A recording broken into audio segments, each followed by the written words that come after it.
O portavoz do BNG, Ricardo Suárez, mostrou a súa satisfacción polo acordo unánime acadado entre todas as forzas políticas con representación na Corporación Municipal no último pleno sobre a necesidade de desenvolver unha renovación integral do edificio dos xulgados, que presenta actualmente unha serie de carencias importantes. Segundo el, o compromiso acadado na sesión pasa por estudar diferentes propostas para darlle unha rápida resposta que solucione todas as eivas detectadas no inmoble.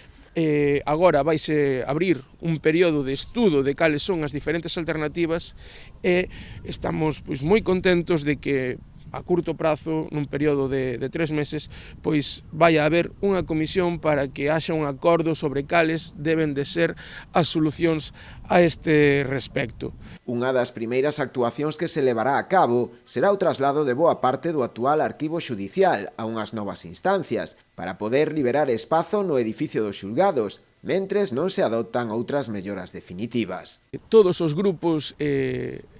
votaron a favor, todos os grupos recoñeceron esta necesidade moi importante.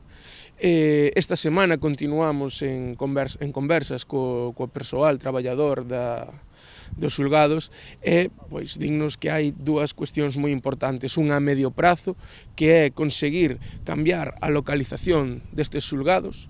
e outra a curto prazo, que é desprazar parte do arquivo xudicial a outra localización para gañar espazo na mentres non se fai unha solución definitiva.